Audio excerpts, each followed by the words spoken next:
Alô, amigos e amigas, esse é o programa Agenda Econômica, que hoje vai abordar o tema a crise hídrica e a agricultura.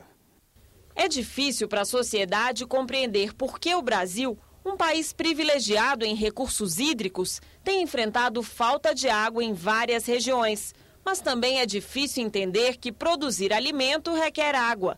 A crise de água não é consequência apenas de fatores climáticos. É também um problema de gestão e planejamento. Os especialistas alertam para a necessidade de tratar a água como um bem estratégico para o país. Como a oferta de água é variável de região para região, é preciso planejar para não faltar. Em situação de escassez hídrica, os usos urbano, rural, animal, irrigação, industrial ou elétrico precisam ser bem quantificados e avaliados. E para nos ajudar a explicar e entender a relação existente entre crise hídrica e agricultura, o nosso convidado para o programa Agenda Econômica de hoje é o pesquisador de Embrapa Cerrados, Linneu Neiva Rodrigues, e também é o coordenador da rede Agrohidro. Muito obrigado pela sua presença aqui conosco. É um prazer. Linneu, nós temos uma construção de mitos, muitas vezes, por desconhecimento, e eles vão sendo repetidos por setores da imprensa e que ajudam a desfocar um pouco a compreensão das causas fundamentais de uma crise de abastecimento de água e também sobre o papel da agricultura. Nesse caso, a agricultura vem sendo apresentada por um setor como a grande vilã. Isso tem razão de ser assim? Na verdade, não. O que nós temos que entender é que a água ela é fundamental para todos os setores produtivos do Brasil. E a agricultura é um desses setores. A produção de alimento, para produzir alimento, faz necessário água. E é uma quantidade de água relativamente grande, em números. Mas quando você põe proporcionalmente a quantidade de água que nós temos disponível no país, é um número relativamente pequeno, é menos de 1% de água que a gente está utilizando aí para fins agrícolas. Então, é um mito essa questão. Nós estamos no momento que estamos vivenciando uma crise hídrica, entre aspas, que nós temos que aproveitar este momento para a gente planejar, fazer uma gestão e não tentar achar um culpado para esse problema da água. Ou seja, a agricultura, na verdade, é muito mais amiga do ambiente, contribuindo para essa questão hídrica, do que inimiga. Muito pelo contrário. Até porque, pelos números que nós temos nos documentos da Embrapa, aquele potencial, aquele montante de água que é hoje despendida na agricultura irrigada é a menor parte da produção agrícola brasileira. É assim mesmo? É assim, se eu pensar hoje, nós temos, aí foi produzido em torno, aí, hoje, a área em torno de 76 milhões de hectares, né, plantados, tirando pastagem. A agricultura irrigada representa aí 8% desse total. Então, ou seja, é quase nada. E a água utilizada pela agricultura irrigada, que tem-se uns números de 70%, na verdade esse número não é muito correto, ele é em torno de 50%, se você fizer uma análise mais completa, é muito insignificante no total disponível que a gente tem. Ele é menos de 1%. Então, colocando isso no panorama global da água disponível e da água que está sendo utilizada e o benefício, o retorno econômico que essa água traz, isso é muito significante. Agora, por que nos seus artigos você chama atenção para o fato de que muita gente desconhece que para produzir alimentos é necessário a presença da água como um bem de produção? Por que há esse desconhecimento? Isso é interessante. Ao longo desse ano, até hoje, desde janeiro, com essa questão da crise hídrica, a gente tem conversado muito com a mídia, né, e vendo realmente essa desinformação que existe na própria mídia e que isso rebate na população. Se a gente pensar em termos aí que a área plantada no Brasil, se você pensar desde 1977, que a área plantada no Brasil até os dias de hoje, ela cresceu cerca de 30%.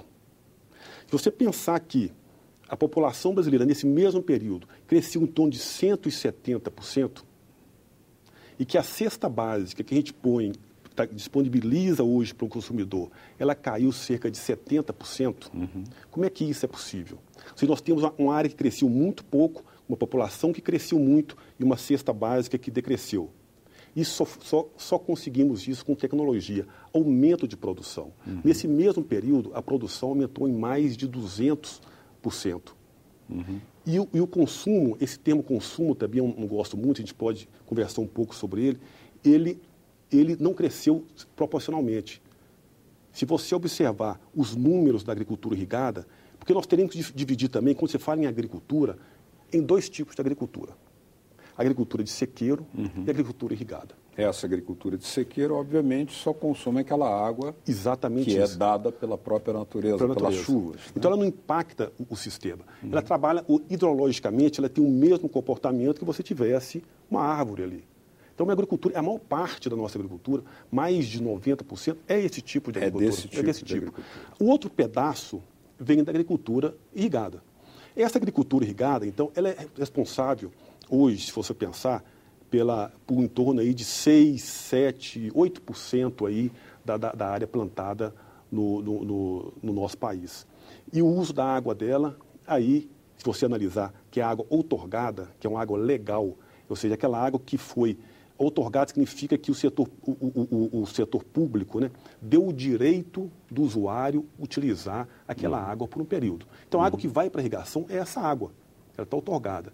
Então, se você pegar toda essa outorga, essa água que foi outorgada, que foi retirada dos rios, a agricultura irrigada representa 52%. Esse número parece grande, mas quando você coloca no total de água disponível no país, ele cai para menos de 1%. E esse 52% ainda, existe um erro conceitual da forma como ele é calculado, porque ele não considera, por exemplo, o setor elétrico. Não é tentando buscar aqui um contraponto entre um setor e outro, mas se você quer ter um número que passe para a sociedade a realidade, você tem que colocar todos os setores. Mas nós temos aí um quadro que, se olharmos globalmente, a água ela tem aquela destinada ao consumo humano, a água destinada à produção de energia elétrica, a água destinada à agricultura, e assim sucessivamente, a consumo animal, consumo humano. Exatamente. Tal. Nesse sentido, globalmente, a agricultura, como é que ela está posicionada? Porque quando você pega esse total, porque o que interessa, o problema é a questão da gestão dos recursos hídricos. Ou seja, a gestão, ela vai ela vai organizar os usos da água em uma bacia hidrográfica. Então, se você, por exemplo, retirou a água para um determinado uso, aquela água tem que ser contabilizada. Como que é feito os cálculos? No setor urbano, por exemplo, eles contabilizam essa água que é retirada, mas depois colocam um coeficiente de retorno. Eles dizem, por exemplo, tantos por cento dessa água que foi retirada vai voltar para o rio. Mas isso significa muito pouco. Por quê? É isso que faz a quantidade de água utilizada pelo setor urbano diminuir bastante. Porque ela volta para o rio, toda a água volta, ela volta a fazer parte do ciclo hidrológico. Claro. Mas o importante para nós é quando essa água volta e que qualidade ela volta. Que às vezes volta num sentido altamente contaminado. E não volta no tempo. Por exemplo, nós temos esse copo de água. Para mim e você. Então eu vou ser aqui para beber esse copo de água. Eu chego você, Beto, eu vou pegar esse copo, eu vou beber essa água, você está com muita sede, e eu vou retornar essa água daqui a um tempo para você. Claro. Se você está com muita sede, você vai perguntar para ela quanto você vai retornar, porque eu preciso da água. Isso não é levado em consideração em que qualidade que vai ser essa água para você beber. Então, quando você faz esses cálculos, que o setor urbano retorna 80%, você aumenta a quantidade utilizada para a agricultura. E quando você não coloca o setor da energia elétrica no balanço, você também aumenta a quantidade da água utilizada para a agricultura. Por exemplo, na bacia do Rio São Francisco, que é uma bacia problemática, uma bacia hidrográfica problemática, que leva água lá para o semiárido, só naquela represa de Sobradinho, que tem lá perto de Pernambuco, que tem lá perto de Petrolina, naquela região ali, Sim. A evaporação da água daquela represa, ela representa mais da metade de toda a irrigação, de toda a água tirada para fim de irrigação na bacia. Então, esse é um aspecto que a gente tem que levar em consideração. E produzir alimento demanda água, isso a gente também não pode esconder. Na agricultura no Brasil, nós somos o terceiro maior exportador, a agricultura representa 28% do nosso PIB, 47% das exportações. Então, isso aí é uma atividade que demanda água.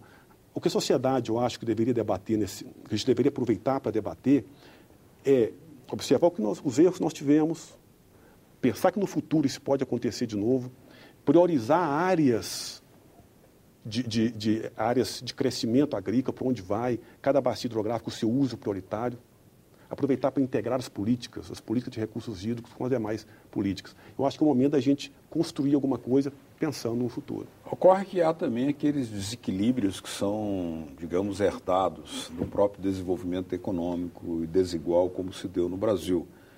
As desigualdades não são apenas de ritmo de desenvolvimento da produção econômica, de região para região, muito variável, mas também, por exemplo, a região Nordeste, que tem uma população expressiva, tem uma presença de recursos hídricos menor do que outras regiões, como a região Norte, que tem uma população muito inferior e uma enorme presença de recursos hídricos.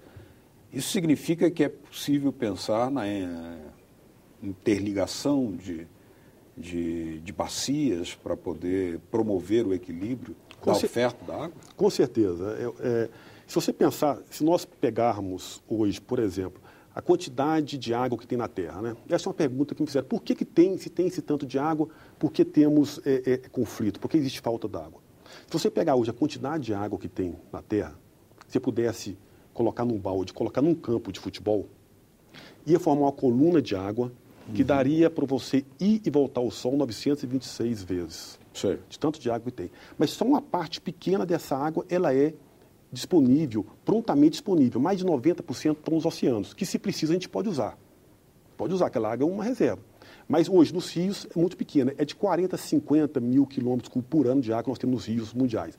12% dessas águas estão no Brasil. 16% se você considerar a água que vem de fora. Então, mas 12% parece que nós temos muita água, mas como você colocou muito bem, 78% em torno disso está na Amazonas, que tem muito pouca gente. Há desequilíbrio na oferta. Mas aí também eu te chamo a atenção para uma coisa. É diferente você ter água e acesso à água. Muitas vezes você tem água, mas você não tem acesso à água. Mas esse é um outro caso. Então, tem muita água lá. Mas se a gente tirar o Amazonas fora, se você pegar toda essa água disponível, o que a gente usa, dá menos de 1%. Se você tirar a Amazonas fora do contexto, isso vai dar em torno de 4% do que a gente usa de água, que ainda é muito pouco.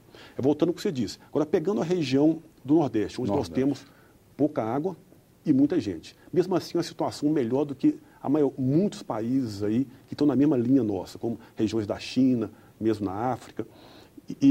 Então, nesses casos específicos, e mesmo aqui também na região do Cerrado, que chove muito, mas são bacias já em estado de conflito, onde você observa que está surgindo alguma coisa, que a gestão também não está conseguindo resolver muito o problema, pode-se pegar água de uma outra bacia e levar para atender esses problemas. Isso é perfeitamente. Isso faz parte do planejamento, mas este é um planejamento de médio e longo prazo que tem que ser feito pelo governo. Porque esse problema não resolve de uma hora para outra. Quando você surge, por exemplo, a água disponível numa bacia hidrográfica ela é muito dependente da chuva. É como fazer a gestão do seu dinheiro. É fundamental nesse processo, aqui eu tenho que realmente fazer uma homenagem ao trabalho que o pessoal da agência, a Agência Nacional de Águas, a ANA, faz, que é um monitoramento. Porque o monitoramento ele te permite você identificar, você saber quanto de água você tem disponível. Fazendo um paralelo. Gestão da água, gestão do seu recurso. É quanto de dinheiro você tem no seu banco, aquela disponibilidade. E quanto de água, qual que é a demanda. Se você está tirando muita água, você tem que conhecer a demanda. Você tem que ter as barragens, que são as suas poupanças. E isso você consegue já identificar se está tendo um desequilíbrio. Quando aquela poupança sua está diminuindo, você começa a ter um indicativo que a demanda está sendo maior do que a sua disponibilidade. Lineu, vamos fazer uma pequena interrupção, mas nós vamos voltar a esse tema no próximo bloco, aqui do programa Agenda Econômica, que hoje está abordando a questão, a relação existente entre a agricultura e a crise hídrica, ou seja, qual o papel, qual é realmente o peso da agricultura e se ela teria algum tipo de responsabilidade nessa crise hídrica. Pelo que estamos vendo, não é bem assim. Mas voltamos já, entrevistando o pesquisador da Embrapa Cerrados, Lineu Neiva Rodrigues. Até já.